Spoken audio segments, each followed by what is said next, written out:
भद्रं कर्णेभिः शृणुयामदेवाः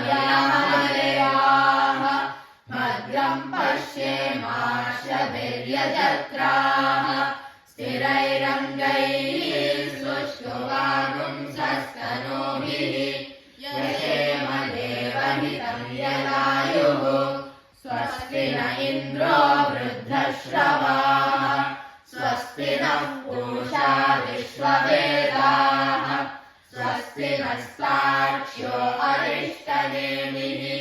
स्वस्ति नो बृहस्पतिर्दधातु ॐ शान्ति शान्ति शान्तिः ॐ नमस्ते गणपतये त्वमेव प्रत्यक्षं तत्त्वमसि त्वमेव केवलं कर्तासि त्वमेव केवलं धर्तासि त्वमेव केवलं हर्तासि त्वमेव सर्वं खल्विदं ब्रह्मासि त्वं साक्षादात्मासि नित्यं ऋतं वच्मि सत्यं वच्मि अवत्वं माम् अवक्तारम् अवश्रोतारम् अवधातारम् अवधातारम् अवानुचानमवशिष्यम् अवपश्चात्तात् अवपुरस्तात् अवोत्तरात्तात् अवदक्षिणात्तात् अवचोर्ध्वात्तात् अवाधरात्तात् सर्वतो मां पाहि पाहि समन्तात्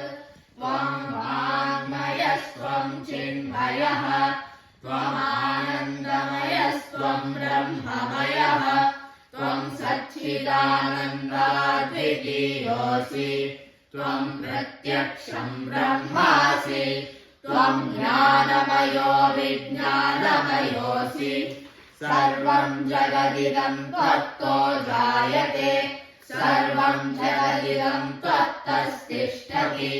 सर्वं जगदिदं त्वयि लयमेष्यति सर्वं जगदिदं त्वयि प्रत्येति त्वं भूमिरापो नलो निलो नभः त्वं चत्वारि वाक्पदानि त्वं गुणत्रयातीतः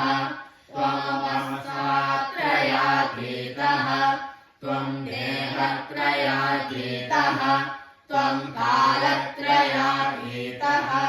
त्वं मूलाधारस्थितोऽसि नित्यं त्वं शक्तित्रयात्मकः त्वां योगिनो ध्यायन्ति नित्यं त्वं ब्रह्मा त्वं विष्णुस्त्वं रुद्रस्त्वमिन्द्रस्त्वमग्निस्त्वं वायुस्त्वं सूर्यस्त्वं चन्द्रमास्त्वं ब्रह्म भूर्भुवः सुवरो गणादीः पूर्वमुच्चार्य वर्णादीः सदनन्तरम् अनुस्वारः परतरः अध्येन्द्रुरसिकम् तारेण रुद्धम् एतत्तव मनुस्वरूपम् गकारः पूर्वरूपम् अकारो मध्यमरूपम् अनुस्वारश्च आद्यरूपम् बिन्दुरुत्तररूपम् नादः सन्धानम् सगुंहिता सन्धिः सैषा गणेशविद्या गणकऋषिः दिशुर्गायत्री छन्दः गणपतिर्देवता ॐ गं गणपतये नमः एकदन्ताय विद्महे वक्रतुण्डाय धीमहि तन्नो दन्तिः प्रचोदयात् एकदन्तं चतुर्हस्तं पाशमङ्कुशधारिणं रदं च वरदं हस्तैर्बिभ्राणं मूषकध्वजं रक्तं लम्बोदरं शूर्पकर्णकं रक्तवाससं रक्तगन्धानुलिप्ताङ्गं रक्तपुष्पैः सुपूजितं भक्तानुकम्पिनं देवं एवं जगत्कारणमच्युतम् आविर्भूतम् च सृष्ट्यादौ प्रकृतेः पुरुषात् परम् एवं ध्यायति यो नित्यम् स योगी योगिनां वरः नमो गणपतये नमो गणपतये नमः प्रमथपतये नमस्ते अस्तु लम्बोदरायैकदन्ताय विघ्नविनाशिने शिवसुताय वरदमूर्तये नमः एतत्सर्वशीर्षं योधीते स ब्रह्म भूयाय कल्पते स सर्वविघ्नहमेयबाध्यते स सर्वतः सुखमेधते स पञ्चमहापापात् प्रमुच्यते सायमधियानो दिवसकृतं पापं नाशयति